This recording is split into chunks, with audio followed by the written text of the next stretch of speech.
Terima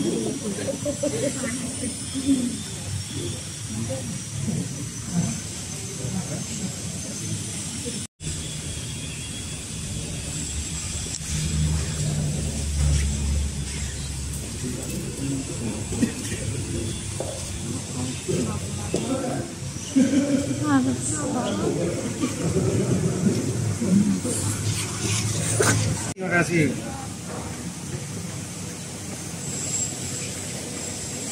Pri, coba reka ulang posenya di mana waktu itu? Sini kan?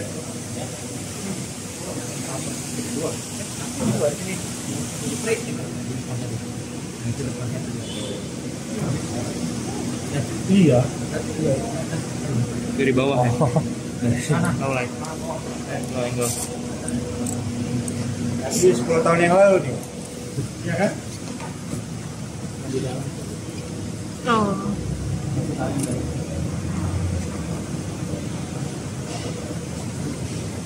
Yang lalu saya mau maju jadi wali kota, belajar dari Pak Jokowi. Pak Jokowi berbagi bagaimana cara mengelola APBD. Nah, ini rumus utama untuk maju wali kota. Pak Jokowi bilang APBD itu banyak yang nggak efisien, jadi harus satu-satu dipelototi supaya manfaatnya jelas. Nah, ini yo hari Kamis karena bajunya baju Jawa waktu itu. Rambut saya masih banyak, belum ada uban juga. Umur berapa itu? 10 tahun yang lalu umur saya 39, belum 40. Mas Gibran umur berapa? Masih 17 tahun. Masih kuliah. Sudah kuliah. Jadi siapa yang menyangka ya 10 tahun kemudian kami di sini bermitra sebagai wali kota berbagi. Oke. Alhamdulillah.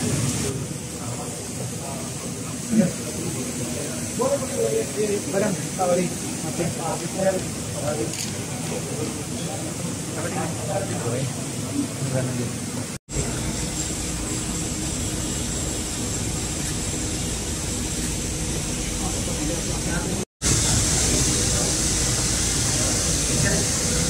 Diskusi banyak kalah kita ya, dari tadi pagi juga berangkat sama-sama cerita tentang bagaimana beberapa bagian dari Solo yang perlu sentuhan-sentuhan karena relatif agak tertinggal dibanding daerah lainnya, yaitu Solo Utara tadi ya Pak Wali ya gitu. Nah ini penting karena bagi wali kota itu PR-nya itu banyak ya, salah satunya harus adil, harus menyeimbangkan akselerasi pembangunan. Di Solo saya lihat itu yang dilakukan ya, Pak Wali punya kepedulian untuk melakukan pemerataan pembangunan akselerasi di Solo Utara, ada apa tadi Teknopark ya, ada, dan saya kira tadi para wali kota juga bisa belajar bagaimana Solo membangun pusat kolaborasi di sana. Kenapa? Oh nggak ada, Pak Wali tahu yang terbaik, yang paham gitu ya, tentu Pak Wali ya, malah kita yang ingin saling belajar aja ke sini ya untuk melihat ide-ide inovasi, terutama kalau ada kaitannya dengan kolaborasi gitu. Nggak banyak yang bisa berjalan ketika kita bicara kolaborasi. Ya, kadang-kadang kita harus belajar gimana caranya mengelola kolaborasi itu sehingga lebih efektif dan bisa jalan. Kendalanya apa sih Pak ketika membangun kolaborasi di masyarakat, di pemerintahan gitu? Biasanya kendalanya regulasi, ya regulasinya tidak ada, regulasinya nggak sesuai gitu ya. Kemudian kedua biasanya berlindung di balik pendanaan, nggak ada dananya, padahal kolaborasi seringkali zero APBD. Kalau soal regulasi ya selalu ada jalan lah kita untuk melakukan inovasi. Dan ketiga resources kita, ya kitanya kepala daerah yang harus selalu mendorong, memotivasi kepala dinas yang terkait untuk membuka. Kadang-kadang mental birokrasi juga nggak semuanya terbuka, nggak semuanya siap untuk bekerja sama. Tadi pagi saya lari sama anak-anak muda Solo Runners gitu, banyak cerita lah tentang kemajuan kota Solo, mulai dari fasilitas bis ya. Nah bis ini penting, ini namanya Trans Oriented Development, TOD, sistemnya by the service sama kayak Bogor. Kita ingin berlanjut, ini satu suara saya sama Pak Wali Kota Solo ini. By the service ini program yang sangat keren, warga diuntungkan, berhentinya jelas, tarifnya saat ini masih tidak berbayar gitu. Dan kita punya harapan, punya aspirasi menyuarakan kepada kementerian agar program ini terus berlanjut sebetulnya. Memang di beberapa daerah tidak maksimal, tapi Solo maksimal. Load factor-nya tinggi. Bogor juga load factor-nya tinggi. Kita berharap daerah-daerah yang load factor-nya tinggi ini diperhatikan oleh kementerian, diprioritaskan untuk terus berjalan. Ada diskusi soal politik nggak? Ada dikit lah. Kira-kira berapa persen ya politiknya? 70% kita bicara program kuota, 30% lagi nyundul-nyundul politik dikit. Soal kita itu. Ada deh pokoknya. Ada deh. Ya masa politisi kata politisi nggak ngomong politik. Arahnya kemana, Pak? Kenapa? Arahnya kemana? Arahnya ya kami berdua yang paham. Pak.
Ya, terus ya, balik kota.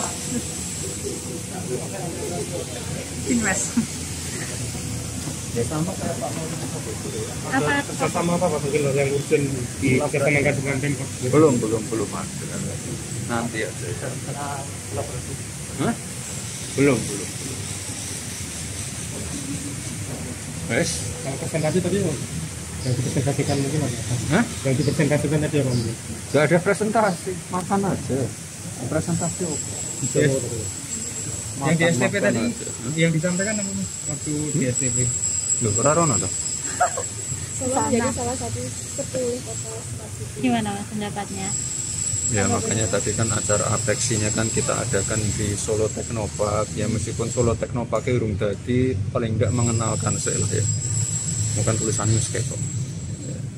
Intinya di situ nanti ya seperti yang disampaikan Pak Ketua Apeksi tadi. Command center itu udah masa lalu lah. Sekarang harus ada yang namanya collaboration center.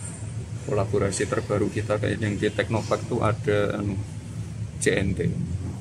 Nanti jadi pusat call centernya CNT. Banyak kolaborasi dengan swasta. Wes itu wae. Mas tadi kan dikatakan bagaimana smart city itu memenuhi kebutuhan masyarakat. Iya, Kalau iya. Mas Bima sendiri, Solo sendiri seperti apa Mas? Ya, Smart city-nya? kalau yang ditekankan tadi kan masalah paling mendasar ya, pelayanan publik. Kan wis duwe NPP, wis iso ngurus apa-apa saka smartphone-nya masing-masing, ada layanan apa? Jemput bola. Ya itu. Akan mengarah ke smart infrastructure barangkali Mas ke depannya.